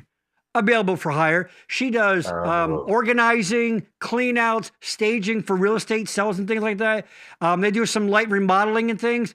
And yeah, when you go into people's homes, you're gonna see a few things. You know what? I'm gonna have you on sometime soon. We'll talk about that. Yeah. Ooh, people, you nasty. Oh, you nasty. I'm sure you got some good war stories there. Oh, no doubt. No, Barb and dead. Thank goodness, thanks. Oh, Barbie, Barbara, bitch, I have 4. He's talking about names, how many names she has. Barb, that's very funny, but I could never do it. I love you too much to ever call you Barbara. See what I did there? You thought I was going to say bitch, didn't you? I'm glad. Because you know what? Bitch is a term of endearment. You are one badass bitch. Yeah, I agree. Her and Tracy, too. That is a term of endearment. Absolutely. Her and Tracy are like long Nobody lifetime. uses that in a derogatory sense. No. Well, in fact, when I think of either one of them in high school, I can't think of the one without the other, Barb and Tracy. So, and they're still best friends. That's awesome. That's cool. That's awesome. That is awesome. Yeah, they're great. And I'm not gonna lie to you. And I say this with all due respect, not too hard on the peepers, if you know what I'm saying. Time has been kind to them. That's for sure. Where are we at here? Oh, yeah, okay. We're not gonna be. I'm still in my basement. I see what you did there. We're not gonna be too. Let me see what's going on here. Too much longer here. Of course, as many as you know, if you know Roop and you're from the greater Boyertown area and you're around in the 70s, 80s, and into the 90s, of course, your parents owned and operated Breezy's Bakery. What was that like growing up with that? Because everybody knew, and his dad was a longtime youth football coach, and pretty much about as I'm going to seriously. I mean this. He was a hero to a lot of guys. He was one of the. I always say, if there's a better man, I haven't met him. You know, he's just a solid guy. Oh, here you go, Courtney. See you guys. Love you. Have a great night. Thank you, Barb. Tuesday. Courtney. Sorry, Courtney. Tuesday. Backroom show. Be there. Okay. So what was that like growing up? With your parents at what a bakery? Yeah, it was like looking back on it now, like you kind of like. I mean, it was awesome. Like, I had a great childhood. My parents were amazing, awesome. You kind of took it for granted. And now that I look back on it, like they were gone so soon. Like they never knew my kids, my wife. It's just a shame, man. It really is. And it's like growing up in that, like I look at it now and I'm like, I don't know how that Like, I don't know how my dad made it work, really. Yeah. I mean, I don't know how that, I mean, it was a sustainable business model, I guess. I mean, we never really wanted for anything, you know what I mean? But I don't know how it, worked. But yeah, I mean, growing up, like I have such great memories, fond memories of being in there, even when we were like when I was a little kid going in there, but then when we were hanging out in high school, like we would go in there and just talk to my dad, mom and dad. Yeah, we hang out. even a lot of good times in there. Yeah. Yeah, junior high school, like we were gonna kill in time before going to the state theater or something. Gotta pop in, right? Yeah. And like you could always go in and there, my dad, like, cause all the kids that he knew growing up, like they would come in, like all the kids that he coached and stuff. He raised a generation of young men. Yeah, it's I totally, you just took it for granted. They were, and I continue to, and my wife will attest to this. I use them as an example of what a husband and wife should be. They so obviously adored and loved each other. They were still romantic. They went out on dates. They held hands. They were affectionate. Yeah. They were a prime example. And I mean, everybody loved them. I mean, I get emotional. They're just wonderful, wonderful people. I mean, I never really. I mean, I know they argued, but we never saw that growing up. You spend enough time with anybody, you're going to fucking argue at some point. Right. Yeah. I forget. Did she call him Tom or did she call him Breeze? She called him Breeze or Hun. Yeah. Yeah. Or asshole or pain in my ass. Like if she was talking at someone and referring to him, I'm sure she could call him the Breeze. But that makes sense. Again, that's stuff you don't even really. I remember Christmas presents and it would say to Hun from Hun, and it would be like, well, who's this for? Is this for mom or dad? That's right. You really work this out, people. I'm confused. Yeah. Barb. Oh my God, we all have glasses. Yeah. You know what? I don't, but I probably should because the old peepers are starting to go a little bit. Donuts? They're amazing. Yeah. Let me tell you something.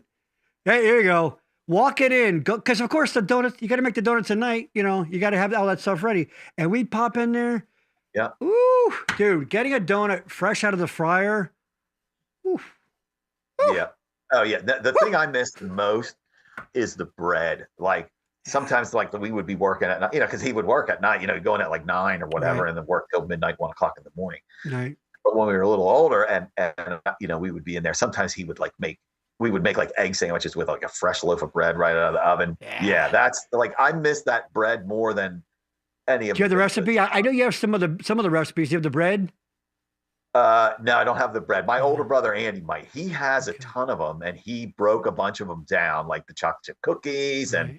Yeah. Honestly, I bet you that would be a pretty decent book that would probably, I don't know. That book might sell in the greater Bordertown area. I don't know. Because I grew up in town, so it was 4 or 5 blocks away. And my stepmother worked on the other side of, she lived on, because Breeze's was on South Reading, right? North Reading, and she worked on South Reading, so she was always going up there getting stuff home. And you didn't have a cool birthday if you didn't have a Breezy's Bakery cake.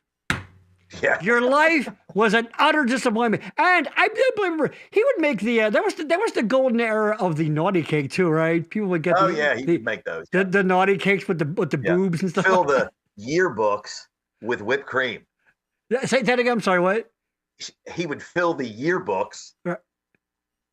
With whipped cream. Right. Wow. Remember the yearbooks? We were talking about boobs earlier. Yeah. Oh, I didn't get the joke. Sorry, I got this. Well, it's funny you say that. Speaking of Tracy, I'll take a recipe book. Now, I'm sorry. There you go. That was a solid callback to an earlier thing. And I'm slow. Sorry, man. It's all good. I got to eat. I haven't eaten in a while. I don't know. You know what? We're not going to be too much longer. We've been going, just about an hour and a half or so, I think? Yeah, I guess. Yeah. I think we pretty much hit all the things I want to talk about. Did I share the red, white, and blue? Of course, yes. Beer of our youth. God, seriously, we've only begun to scratch the surface. I mean, there are stories and things I was going to touch on, but I'm not even giving up. It doesn't matter. Another time, I guess. Another time. You know you're coming back, brother. But I wanted to fire off a couple of rapid fire questions. Just random, not connected in any way. Just some questions that I thought might be fun. Do you or have you ever owned a bowling ball? Go. Yes, a bowling ball. Yes, I've owned a bowling ball. You've owned a bowling ball? It. Does that count as owning it? Say again.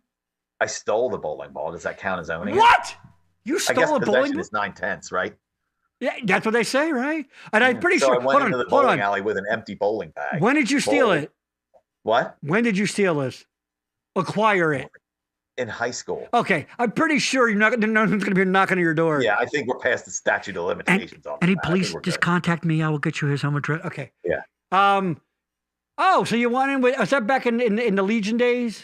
Yeah, I walked in with an empty bowling bag, and put the ball in the bag. Put the ball in. I don't know why I felt the need to take it. That's the only place we ever bowled. So. That's true. That's true. A bowling ball is a commitment too. Right. I mean, a lot of people, we all have that thing that we like, I'm going to get into whatever. Like people buy fucking boats, which is like the biggest. The joke is I would never on a boat. But they say that two happiest days are when you get the boat and when you sell the boat because they're a money pit. But like a bowling ball, once in a while, you're going to come across it in the closet and go, oh, fuck, I haven't gone bowling for a while. And it's just a reminder of what a, I'm going to say it, utter failure like your life has been since you haven't gone bowling. Yeah. Yeah. Do you still have the bowling ball? I don't even, I mean, bowling's okay. I mean, yeah. I don't really felt, I don't know what the need was to steal the bowling ball, but. Do you still have it? No, I don't know. I think I put it back actually. So I technically loaned the bowl. I borrowed the bowling. Like a library book. Right. You just took it out a little part-time. And then I was like, you know what? I think it's time to part ways with this bowling ball. Oh yeah, no, I've never owned a bowling ball, nor would I, because you're right. What the fuck am I gonna do with it? Oh, here you go, BBF championship belt you made in leather shop. Yes, Landis made that. Well, that was Landis. There you go. Hey, where's he at? Where you at, Landis? Yeah, I don't know. I don't know what happened to the belt. There you go. I remember that. Lost to the history time. Porky still has the dick bag shirt, but I know, and it still fits. Believe it or not. Yeah, yeah. Very quickly, if you could time travel, where would you go and why? But hold on, don't give me any like stop Hitler or any feel good. I'd go back and have lunch with my grandfather one more time, horseshit, because I will fucking ban you from the show immediately. All right, I want something selfish and self-serving. Go. Okay. Okay. If you could time travel anywhere I want to go. Anywhere, where and why would you do it? Oh boy, man. There's like so many concerts that I'm trying to think of that like I would totally do. Oh, like Woodstock. I don't know, Woodstock maybe. Yeah, that would be awesome. I would totally do that. It sounds like it may be one of those things. Monterey Pop, Hendrix at Monterey Pop when he lit the guitar on fire. Yeah. What was the one where the Rolling Stones, Altamont, where I don't want to go to Altamont, where the Hells Angels beat a guy to death? Yeah, I was honestly, and I don't want to go back to that one. To my Hells Angels friends, I bet the guy deserved it. As far as I'm concerned, you're at no fault at all. I'm my sister. Geez, Gary, even I got it. You know what? I'm gonna show you a picture of everything I'm looking at here. It's mission control here. I'm looking at. I got like 10 monitors. I'm doing my best here. I'm doing my best. Frank Jr. Awesome show. Looking forward to listening, watching many more. Oh, no, that's Frankie. What's up, brother? Go Birds. Hold on. Who is it? Do I know who this is? You know Frank from high school. But Frank Hole? Frank Wade. Yeah. Yeah. I saw Frank. I was just gonna say, is that Frank Hole?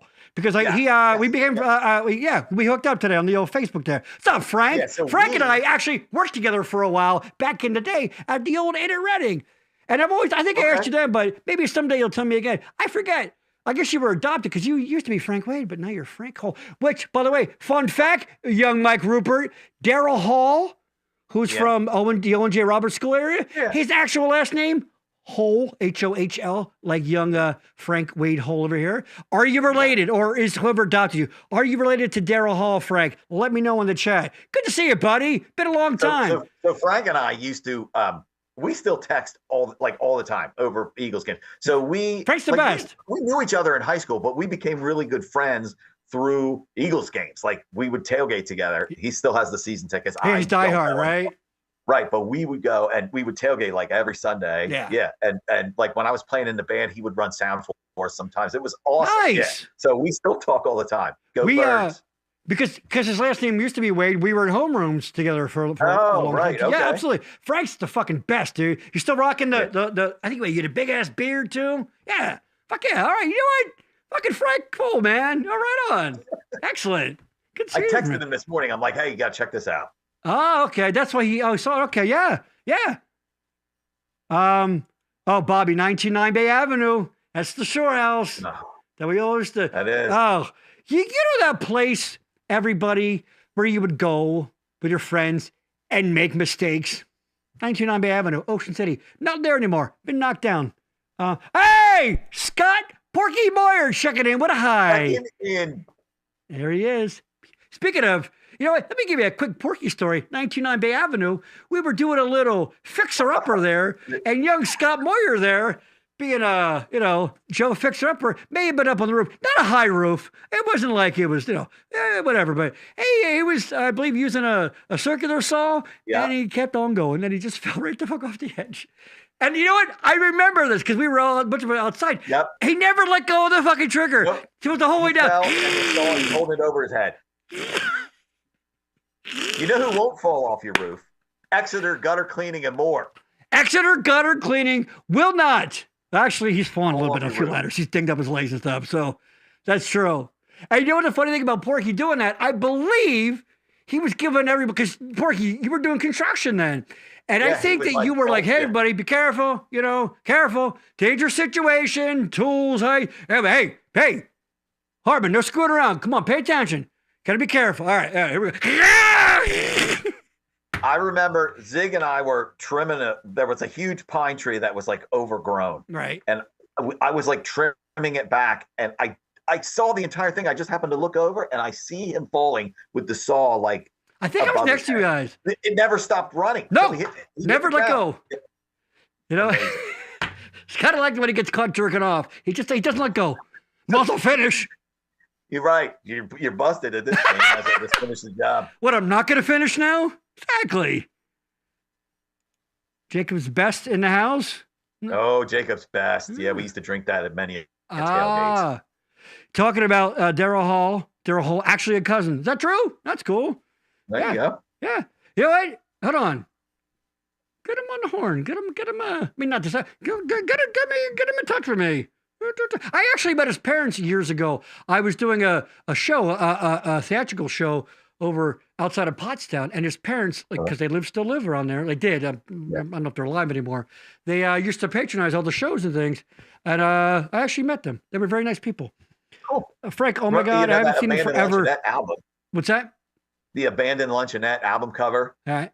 That was like right over like in Pottstown. They actually tore the luncheonette down because people were like going in there. Oh, it became like a tourist site. Yeah, it was like right in Pottstown. No shit. Yeah. Stuck Look to up his the roots. cover. You'll see it. Frank, oh my God, I haven't seen him forever. Good guy, go Birds, dude. Frank's the best, dude. Absolutely. Yeah. You're right. There's some people. They just go like, I would be shocked to hear that Frank has a fucking enemy in the world or someone doesn't like him. He's like that guy. It's like this guy over here too. This guy. Me, right. I'm an asshole. I'm a miserable prick. I get it. I'm an acquired taste. Whatever. So Frank is married to Melissa Dunning too, who we went to school with. I went to elementary. I went from like kindergarten through high school with her. Sure. Okay. Yeah. I remember Melissa. Absolutely. Yeah. Wow. It is a class reunion here. It is. Remember, wine, drinks, no judgment. That's true. That's what we say. Yeah. Like my wife, I'm sure, is currently having a glass of wine that she got out of a box. And I'm not kidding. Here you go, Porky. Man. Yes, true. I was Sammy Safety. Yes, you fucking were, buddy. Yeah, you were. There you go. Frank, fly, Eagles, fly. What time tomorrow? 8:15. At the night game. Okay. I have to come clean about the Eagles. I have I didn't. Well, I'm not the Eagles. I, of course, like everybody, my old man's from Philly, so Phillies and Eagles. You know, a little bit of Sixers. Never get into hockey, but I'm always primarily a Phillies fan. And there were some years where they weren't so good. So we'd be at the game or the TV, and wasn't a lot going on. They didn't put the most talented team, and then you'd hear some guy in the middle of June. They're already eliminated mathematically in June. And you hear, before the All-Star break. Yeah, they start doing the Eagles chant, the EAG, and it pissed me off. And I had a chip on my shoulder, and it wasn't really about the Eagles. It was more about the fans, the zealot fans. Oh yeah, right. I was kind of mad because I'm like, I love my Phillies. I love the Eagles. Fuck, are you kidding me, dude? Bill Bergey was at my bris. I don't know Bill Bergey. I'm not Jewish. I never had a bris. I don't know why I said that. He was above my bris. That's a baby when a baby gets his foreskin cut off. I don't know why he said that. I have an autographed Bill Bergey picture in the basement. Of course you do. It was the shit. Absolutely. I love that era. But then I got mad because people were, doing the chant at Phillies games. And I've been coming around a little bit more. My wife catches me more and more peeking. I go, I'm going to see what's going on here. Yeah. But I love my Phillies, but go Birds, man. Absolutely. Yeah. But sometimes, I don't know. Cry a little more about it, Gary. But anyway, of course, in my heart, I'm always rooting for him. You know what I mean? Right. It's all Phillies teams. Of course. Yeah. I think that's it. Anybody got any questions? Any thoughts, questions, concerns? We had a nice little turnout here tonight. Cool. Awesome. Yeah. You know what? Hold on. Let me throw one more question at you. Okay. From the random. Yeah, I even have it. I have these cue cards. I don't know if you can see it. It's not about bowling balls, is it? What's that? It's not about bowling balls again, is it? No more bowling balls. No more bowling. Okay. But did that upset you? Were you upset about the bowling? No, I'm teasing. Mom check. Oh my gosh. So Porky and I were like really drunk. What? And we were, I don't know, we were like in high school, I guess, or right out of high school. And you know how we used to hang out at his parents' house all the time. Mm-hmm. Well, he was Shout out Shirley.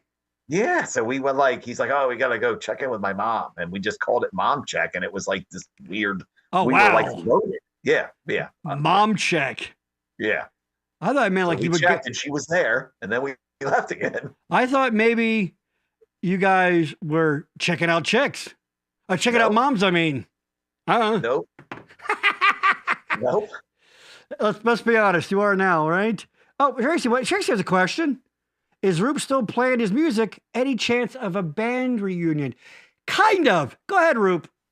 So I still play all the time. I play at my church, believe it or not, which is, I didn't see that coming either. Yep. But it's something I love doing. And I play about once a month, sometimes twice a month.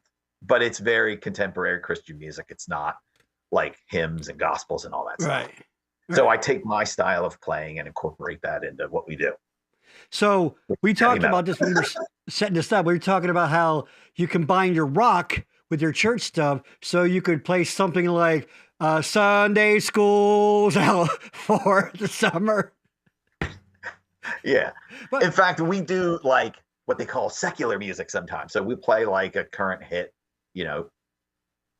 in addition to the worship set. Right.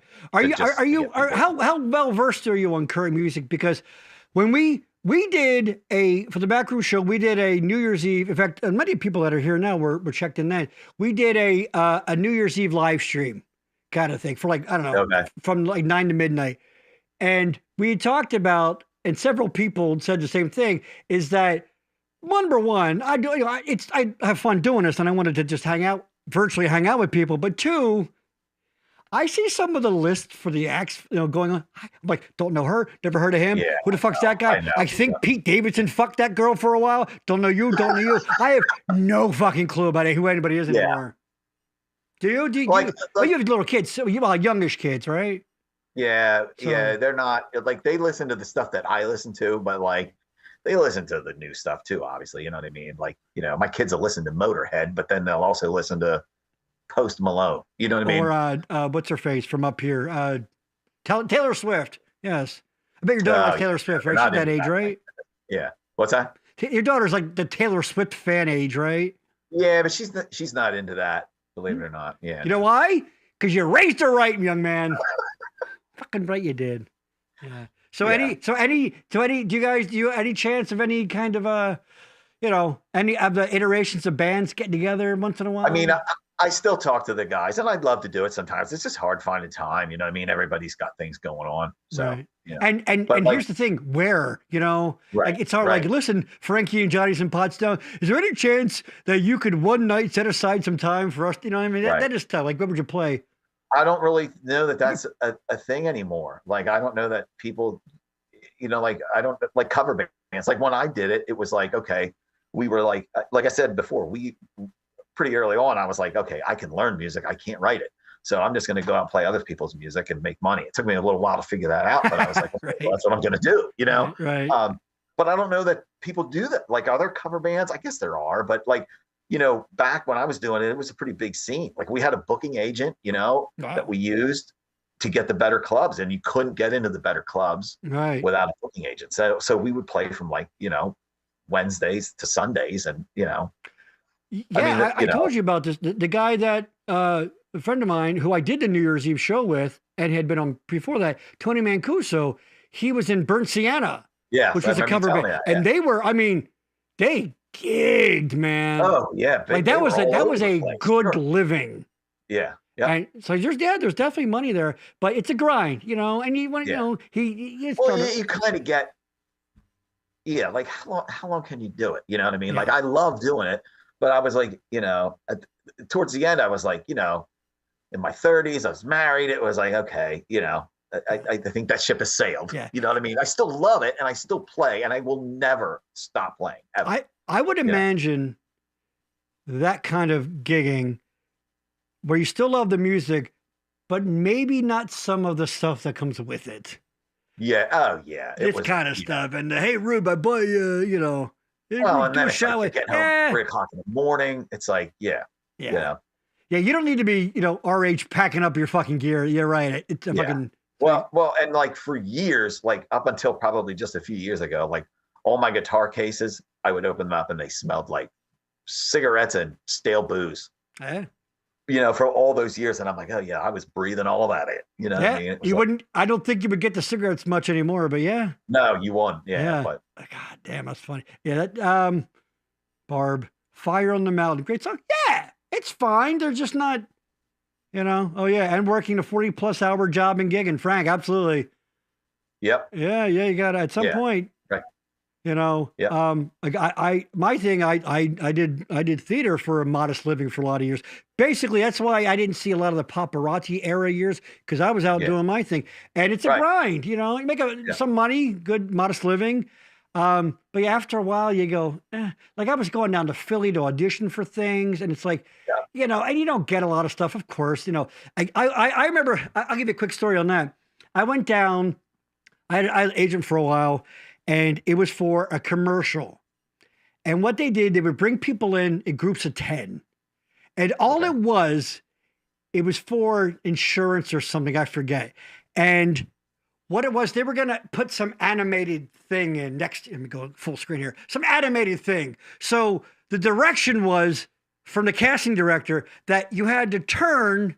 And, you're in line. So luckily I was in the middle so I could see the people before me get notes and doing things wrong. I'll make sure I hit the adjustments, Oh, right. You're learning from their mistakes. Learning their mistakes, right. So, because they would do it, and they're like, no, do it this way. So what you had to do was you had to turn and like you were seeing a friend. So what people were doing, like a normal human being would do, is you would turn, and then you see them. But they were like, well, no, because it'll be quick. So you have to almost know they're there, like weird shit like that. So here we are, a bunch of grown adults doing this, going, kind of thing, and of course, thank you, because like, you couldn't just pick a face out of a headshot that you like, because and so I got to my car, and of course, I got a ticket, and it's a goddamn Philadelphia ticket, so, that shit's fucking pricey, and this is a bunch of years ago, and I'm like, what am I doing? Fucking driving down to Philly to go, so just started doing our own thing, and we started a little theater company, our own, whatever business, so exactly. The point is, you can't, you can't necessarily always keep doing what you set out to do, because that's life, right? It takes different paths and things, right? Rube, explain life to me, go. What's that? Explain life to me, go. I mean, you love it, so it's like I'm still going to do it, just in a different capacity. You know what I mean? And look what we're doing Like, now. I might I'm hear a having new fun song doing on this. the radio. What's that? I'm having fun doing this. There you go. Right. Like, I might hear a new song on the radio, and I'm like, you know what? I got to learn how to play that. Yeah. Like, just because I think it's cool. You know what I mean? So like, I'll go in and go down to my basement. And, And do you still pound away? Do you still practice a lot? Yeah, practice. Not like when I'm playing at church, I'll practice. Like, we get like a set list like a week prior, and then I'll practice that. But like, I don't play nearly as much as I used to. Practice. Practice. We talk about practice. Talk about practice. Yeah. All right. Let me ask you one more question from the random questions from the. All right, let's because I even says random questions, one of two. This is kind of fucked up. It's just I apologize to anybody. Okay, do you think people in wheelchairs measure their height from the ground to the top of their head while sitting in the chair, or their actual head to toe length? Your thoughts go. I think they lay down and measure themselves. So it's more about their length. Yeah. So their height is their length. Well, their height's their length, right? Yeah. It doesn't matter if you're laying down or standing up. But they spend a lot of time in the chair. Wouldn't you think they would just go and maybe? No, is that weird? Yeah. I hope I didn't set up. I'm sticking with laying down. You know what? Fair enough. Here's the thing. There are no wrong answers. No wrong answers. All right. You know what, Drew? That's it. We have been going a nice long while here. We have still a few people watching, but let's get out while the getting out is good. One more time. Leave them wanting more. Leave them wanting more. Check us out. Go. If you're already watching on YouTube, or if you're watching a replay or on Facebook, when this is over, go to YouTube. I'm telling you, I know who the fuck you are. Don't make me get mad. Not asking it one more time. Go to YouTube, type in The Backroom Network, all one word. You're going to see a little fat subscribe button. You're going to press it. Pressing the button to press subscribe. And of course, check it out. Facebook, The Backroom Show, and The Backroom Network, where you can find out about Gary's friends. Again, little side project, but we'll post about it there. I think that's that. Roop, anything that you want to, any last final thoughts? Anything you want to plug? Anything you want to plug? Not really. I mean, this was a lot of fun. Thanks for having me on. Thank you. Let's do it again, man. Absolutely. So don't forget, of course, check out The Backroom Show. A new episode live this Tuesday. We're going to have the guys from Jack Billings Presents, Matt Tetier, Michael Colby, talking about what it takes to go into creating, writing, and recording a live podcast. There you go, Barb. Great chatting with you both. Thanks, Barb. Barb is true blue Backroom Network, Backroom Show fan right there. She sent me pictures of her watching it on her TV from the YouTube app and stuff like that. And awesome. She was at the shore and she was watching on the tab. Like, Barb's hardcore. I love you, Barb. I really seriously do appreciate you. I appreciate your fandom and whatever, and just being a cool friend.